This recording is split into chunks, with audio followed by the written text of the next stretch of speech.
It's Dragon Lake.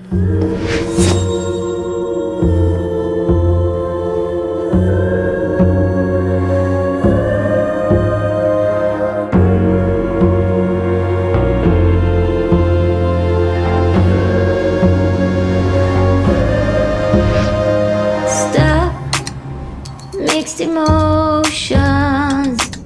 Take it all, so I'm not immune. I try.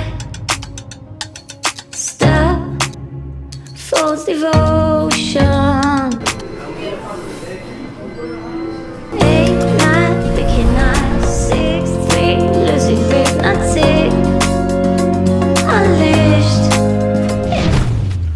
안녕하세요. 비디오 아티스트 용우수입니다. 어제 수능이었죠? 그래서 연예인들도 많이 올리고 유튜버들도 많이 올리고 수능 응원합니다. 힘내세요, 여러분.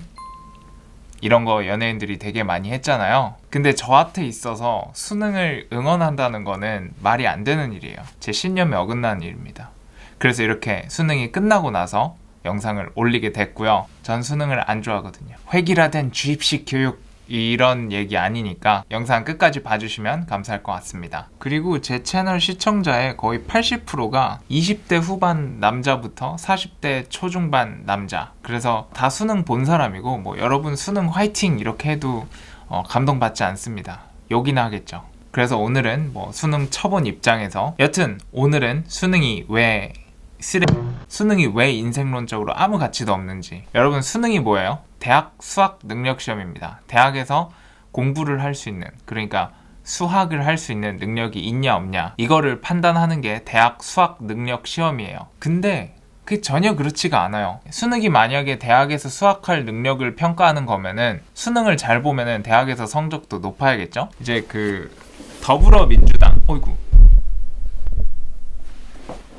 더불어민주당 김병욱 의원이 제출한 자료가 있는데 2013년부터 2017학년도 서울대 입학생 전형별 평균 학점을 보니까 학생부 종합전형, 그러니까 수시로 입학한 학생들이 유의미하게 학점이 더 높았어요. 여기 그래프 보시면 아실 수 있죠? 정시로 서울대를 뚫었다고 하면은 상위 1%일 텐데 한양대도 분석을 해보니까 수시 학생부 출신이 3.43점, 정시 출신 학생들은 3.15점, 학생부 종합전형 말고 학생부 교과전형, 논술전형 이런 출신들보다 정시 전형 출신의 학생들이 학점이 더 낮았다고 합니다. 신기하죠? 서울대 한양대면은 우리나라에서 수능 기준으로 대학에서 수학할 능력이 가장 출중한 학생들인데 모든 대학 입학 전형 중에서 제일 학점이 낮습니다. 너무 공부하느라 신물이 나서 대학에서 안 하는 걸까요? 잘은 모르겠지만은 우리의 상식하고는 조금 다르네요.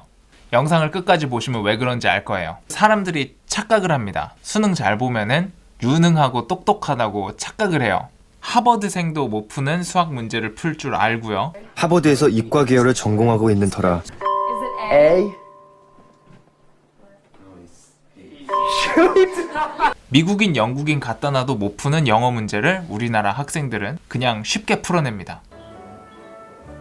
근데 그게 과연 우리나라 학생들이 똑똑해서 그런 걸까요? 우리나라 학생들이 유능하고 유의미한 지혜가 있어서 그걸 풀어내는 게 아니에요. 2018년 수능을 예로 들자면은 EBS 연계율이 70%입니다. 뭔 소리지? EBS 돈 버는 소리가 여기까지 들리네요. 사교육 없애겠다고 EBS 연계를 높였는데 사교육은 그대로고 EBS는 책 장사가 엄청 잘 됩니다. 이게 제가 수능 볼 때 기준 이야기지만은 요즘에도 그런지는 모르겠어요. 근데 수능이라는 실험이 큰 맥락이 같기 때문에 지금도 그럴 거라고 생각을 해요. 영어 기준으로 말해볼게요. 상식적으로 풀 수가 없는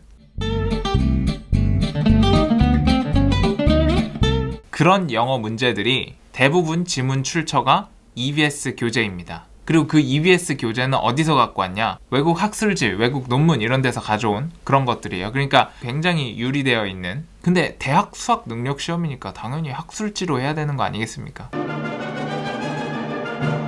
전체 인구의 몇 프로가 교수를 목표로 사는지는 모르겠는데 여튼 그렇습니다. EBS에서 가져올 때 똑같이 그대로 갖고 오지 않아요. 이 70% 연계라는 게 같은 지문 안에서도 70%만 연계하는 것 같아요. 분명히 EBS에서 가져온 건데도 빼다 박는 게 아니라 패러프레이징을 합니다. 동의어로 막 바꿔놓고 그러는 과정에서 네이티브들이 표현하는 그 표현이 아니라 괴상망측하게 바뀌어버려요. 동의어라고 그냥 공식처럼 바꿔버리니까. 그래서 미국, 영국은 물론 전 세계 어디에서도 쓰지 않는 표현이 가미된 영어 지문이 완성이 됩니다. 그런 식으로 해놔도 서울대, 연구대, 성균관대, 한양대 이런 데 가는 똑똑한 학생들은 그거를 다 알아내요. 왜냐? EBS에서 한번 본 적이 있으니까. 조금 말이 바뀌어도 내가 외운 걸로 이해를 하고 푸는 거죠. 그래서 뭐 유튜브에 보면은 뭐 미국인이 수능 문제를 풀어보는 뭐 이런 영상들이 유튜브에 많잖아요. 그런 거 보면은 하나같이 하는 말이 뭐 타일러 씨도 그렇고 쓰이는 표현이 아니라고 하죠. 맞아요. 쓰이는 표현이 아니에요. 그리고 EBS 연계가 아니어도 수능적 사고라는 말도 안 되는 그 해괴망측한 사고를 해야지 풀 수가 있습니다. 그리고 그 사고 방식이요. 실제로 학문을 하는데 손톱만큼의 도움도 안 돼요. 저도 한때 대학 교수가 되기 위해서 꿈을 가졌던 사람으로서 전혀 도움이 안 된다고 자신 있게 말씀드릴 수 있습니다. 물론 수능 공부도 학문적으로 도움이 되기는 하지만 근데 그 시간에 다른 방식으로 공부하면 훨씬 더 클 수 있다는 거죠. 아까 했던 이야기로 다시 돌아와 볼게요. 우리나라 고등학생이 하버드생이 못 푸는 수학 문제를 풀고 미국인도 못 푸는 영어 문제를 푸는 거는 똑똑하고 유능하고 그런 게 아니고요. 그만큼이나 아무짝에도 쓸모없는 짓거리를 하고 있다는 것의 반증입니다. 천하제일 EBS 암기대회, 천하제일 수능적 망상적 사고대회 이거 정도밖에 안 돼요. 예를 들어서 logarithm, 대수학 이거 뭔지 아세요? 로그 수학 시간에 배우죠? 고등학교 2학년 때 배우나? 그거 왜 배우는 거예요? 말해봐요. 모르죠? 그거 왜 배우냐고요? 그거 배워서 어디에 쓰려고 배우는 거냐고요? 몰라요. 수능에서 안 물어보니까. 로그는 천문학적으로 큰 숫자를 자유자재로 활용할 수 있게 만들어주는 수학적 장치입니다. 그래서 천문학, 통계학 이런 데서 로그 없이는 업무가 안 돼요. 근데 학교 학원 가면 뭐 배워요? 좌변으로 옮겼다가 우변으로 옮겼다가 뭐 이거 이렇게 풀고 저렇게 풀고 로그 공식 만지는 법 정말 쓸데없는 짓을 하는 거예요. 하버드에서 이과 계열의 과목을 전공으로 공부하는 학생들도 처음 접해보는 해괴망측한 짓거리를 우리나라 학교에서 마치 그게 지식인 양, 지혜인 양 가르치고 있는 거예요. 학생의 capability를 측정하는데 별로 정확하지 않아요. 물론 성실성이나 뭐 논리 수리 지능이나 이런 것들이 어느 정도는 파악이 되겠지만은 그마저도 천하제일 EBS 외우기 대회 측면, 수능적 사고라는 그 모스부호 같은 아는 사람들만 지들끼리 사고하는 그런 특정 사고 체계를 가르치는 그런 측면 때문에 수능은 내재 가치가 빵이고 지적으로 학생들을 망쳐놓는다는 측면에서 내재 가치가 마이너스라고 저는 생각을 합니다. 하지만 내재 가치는 빵인데 엄청난 외재 가치가 있죠. 학벌이라는 거를 얻을 수 있는 학벌. 저도 나이가 젊기 때문에 이런 말 하는 게 맞는지 모르겠지만은 젊은 애들일수록 학벌이 중요하다고 착각을 합니다. 학벌 중심 사회고 뭐 학벌이 없으면 인간 대접 못 받고 전혀 사실이 아니고 20대 초중반에 학벌이 중요하다고 착각하는 이유는 인생에서 중요한 이벤트가 입시 하나밖에 없었기 때문이에요. 그러니까 평가할 기준이 그거밖에 없는 거예요. 근데 나이 30대고 40대면은 학벌 안 중요해요. 대학 나온 사람 같은 경우에는 대학 졸업하고 뭘 했냐, 대학 졸업하고 어디 취직했냐, 어떤 사업을 했냐, 어떤 전문적 지식을 갖췄냐, 그걸로 평가받지 대학으로 평가받지 않아요. 50대 되면 30대 40대에 뭐 했냐로 평가를 받지 어디 대학 나왔다 손톱만큼의 존재감도 없습니다. 오히려 서울대 연고대 나와가지고 평범하게 사는 사람들 있죠. 남들하고 비슷한 직장 가서 그냥 비슷하게 사는 사람들, 그 사람들 오히려 자기 출신 대학들 잘 말 안 해요. 그런 거 말하게 되면은 너는 서울대 C기나 나와갖고 이런 거 하고 있냐? 라고 삐딱하게 보는 좀 이상한 사람들이 있기 때문에 그래서 오히려 말 안 해요. 서울대하고 홍익대하고 실수 두세 개 차이예요. 정시 기준으로. 그걸로 어떻게 사람을 평가해요? 사회 나와서 사람 만나면은 어느 대학 나왔는지 궁금하지도 않고 물어보지도 않아요. 특히나 여러분들이 능력과 실적으로 평가받는 그런 시장에서 일을 한다면은 더욱더 여러분들한테 어느 대학 나왔냐고 안 물어봐요. 저는 비디오 아티스트고 내가 유튜브에 얼마나 깔쌈하게 영상을 만드느냐 이게 중요한 거지 뭐 대학 어디 나왔냐? 안 중요해요. 그래서 수능의 본질은 뭐냐? 대학 입학이라는 사회적 희소자원을 분배하는 번호표 뽑기 기계 그런 거라고 보시면 됩니다. 희소점 분배 장치죠. 그러니까 여러분들의 capability를 측정하려고 하는 게 아니라 그냥 번호표 발급을 하는 장치예요. 애초에 번호표 못 뽑은 사람 집에 보내게 하려고 만든 그런 시험입니다. 그래서 수능 굉장히 잘 본 사람들 보면은 잘 본 사람들의 노력이나 이런 거를 생각해 보면은 좀 미안하긴 하지만은 전 어떤 느낌이냐면은 뭐 한 일주일 보름 전부터 노숙해가지고 아이폰 1호 개통한 느낌? 굉장히 성실하고 열심히 했고 전략도 잘 짜고 그래야 1호 개통하는 거잖아요. 수능 만점자 보면은 좀 그런 느낌이에요. 저는 수능 시험을 준비하면서 얻을 수 있는 긍정적인 효과들은 다른 방식으로 공부하면 훨씬 더 효율적으로 얻을 수 있기 때문에 그런 긍정적인 측면들에 대해서 높게 평가하고 싶지 않아요. 자기가 잘하는 것 찾아서 자신이 재능 있는 분야에 대해서 내가 이걸 마스터하겠다. 돈, 명예가 목적이 아니라 이게 그냥 너무 재밌어서 난 이거를 파겠다. 이게 아니라 대학 입학이라는 보상을 원하고 공부를 해요. 다 수능에 존재하지도 않는 이상한 막 가치들을 찾아가지고 막 듣기 좋은 소리 하는 그런 사람들 특징이 뭔지 알아요? 직업이 수능 강사.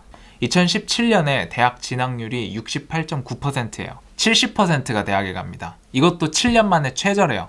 2004년인가 2005년에는 80%가 대학에 갔어요. 지능이 100이 안 되는 사람이 전체 인구의 50%입니다. 그리고 전체 인구의 15%는 돌고래 평균 지능보다 지능이 낮아요. 뭐 기분 나쁠 수도 있지만 팩트예요. 근데 그런 사람들까지 대학 교육을 받는 게 말이 되나? 그리고 보통 지능이라고 하면은 수리 논리 지능을 지능이라 그래요. 교육학에서 많이 다뤄지는 다중지능 이론에 의하면요. 수리 논리 지능은 여러 가지 지능의 종류 중에 한 가지일 뿐이에요. 자신을 돌아보는 성찰 지능도 있고요. 다른 사람과의 대인 관계를 보는 사회적 지능도 있고요. 그리고 철학적으로 사유하는 존재론적 지능도 있고요. 뭐 자연하고 교감하는 지능, 신체적 지능, 음악 지능, 언어 지능 이런 여러 가지 지능의 분야가 있는데 수리 논리 지능 하나만 수능과 유의미한 관계가 있죠. 그래서 수시로 대학 간 사람들이 정시로 대학 간 사람들보다 성적이 더 좋은 거예요. 그리고 이 지능 이론에서 굉장히 중요하게 다루는 내용이 뭐냐면은 이 지능들은 굉장히 독립적이라는 거예요. 언어 지능 높은 사람이 수리 논리 지능 떨어질 수가 있고요. 수리 논리 지능은 높은데 사회적 지능이 떨어지는 경우도 있고 이게 다 독립적이에요. 그래서 언어 지능 높고 수리 논리 지능 높고 그래갖고 막 엄청 똑똑한데 존재론적 지능, 철학적으로 본질을 보는 지능 이게 전응하여가지고 뱉는 소리마다 헛소리하는 사람들도 굉장히 많죠. 청춘 페스티벌 이런 데 가면 굉장히 많이 만날 수 있어요. 수리 논리 지능은 성공의 평가 잣대가 될 수가 없어요. 그리고 공부로 성공했다라고 할 수 있는 사람들은 전체 공부하는 사람 중에 2% 3%도 안 됩니다. 그리고 착각하는 게 수능 잘 보고 대학 잘 간 사람들이 대학 덕을 봐서 잘 됐다고 착각을 하는데 대학 실제로 가보면은 해주는 거 손톱만큼도 없고요. 근데 해준 건 없으면서 여러분들이 잘 되면은 맨날 전화해서 뭐 해달라 이러기만 할 거예요. 대학에서 도움 주는 거 거의 없어요. 애초에 사회에 나와서 성공할 만한 노력, 끈기, 성실성, 승부사 기질 이런 게 있는 사람들이기 때문에 애초에 대학을 잘 간 거예요. 수능 내가 좀 못 봤다. 이거는 수능 출제한 교수하고 나하고 우리 성격 차이가 좀 있네. 이 정도로 받아들이면 되지 수능을 못 봤다고 여러분들이 무능하다고 생각하는 거는 굉장히 큰 착각이고 여러분들의 가치를 평가절하하는 일입니다. 물론 너무 게으르고 불성실해서 수능 점수가 상식 이하인 그런 사람들이 그렇게 생각하면 안 되죠. 그거는 수능이 잘못된 게 아니라 본인이 나태한 거죠. 제가 최근에 과학쿠키님하고 밥을 같이 먹었습니다. 과학쿠키님이 이런 말씀을 하시더라고요. 사람들이 아인슈타인이 학교에서 낙제를 했다고 하는데 그게 멍청해서 낙제한 줄 안다고 이상하게 잘못 생각을 하고 있다. 사실은 아인슈타인이 그 당시 독일의 주입식 교육에 환멸을 느껴가지고 일부러 막 한 거라고 해요. 그리고 이건 여담이지만은 그 당시 독일의 주입식 교육은 지금 우리나라하고 굉장히 비슷합니다. 그 독일의 주입식 교육이 일본 잠깐 찍고 우리나라 왔거든요. 일본도 굉장히 주입식에 가깝죠. 아직도. 그래서 제가 궁금해서 뭐 하나 검색을 해봤어요. 아인슈타인 학창시절 일화, 판에 박힌 학습을 요구하는 과목들을 경멸해서 과제 수행을 일부러 엉망으로 하고 교실에서 당돌하게 행동함으로써 경멸감을 드러내곤 했다. 그는 자신이 잘 알고 있는 주제라면 오만하고 무례한 짓도 서슴지 않았는데 어느 교사는 아인슈타인의 버릇없는 행동이 교사에 대한 학생의 존경심을 훼손시킨다고 말하기도 했다. 아인슈타인이 멍청해서 낙제한 게 아니에요. 교사가 가르치는 게 자기 수준에 안 맞았던 거죠. 그래서 감히 네가 날 평가해? 라고 하면서 던져버린 거예요. 몰라서 낙제한 게 아니라. 근데 저도 사실 학교 다닐 때 이랬습니다. 전 친구들하고 싸운 것보다 선생님하고 싸운 게 훨씬 더 많아요. 그리고 다시 시간을 돌려서 그때로 만약에 돌아간다고 하더라도 다시 싸울 겁니다. 전혀 후회하지 않아요. 여튼 아인슈타인은 일부러 낙제한 거예요. 아인슈타인이 우리나라 태어났으면은 수능 때려치고 홈스쿨링 하다가 미국 유학 갔을 거예요. 자, 정리하겠습니다. 수능은 번호표 뽑기 기계일 뿐이고 어떠한 내재 가치도 없습니다. 그냥 0이에요. 그래서 있지도 않은 가치를 수능에 부여하지 않으셨으면 좋겠고, 못 봤다고 실망하지 마시고, 본인이 최선을 다했다면은 수능 못 봤다고 실망하지 마시고, 여러분들을 평가하는 지표가 전혀 될 수가 없어요. 그런 거 신경 쓸 시간에 남들이 따라올 수 없는 나만의 비교 우위가 뭔지 잘 생각을 하고 내 인생을 개척해내는데 신경을 더 쓰셨으면 좋겠습니다. 수능은 오후 6시 반 테헤란로 같은 거예요. 꽉 막혔죠. 개나 소나 다 하니까. 이상 미국 지잡대 최우등 졸업한 용호수였습니다.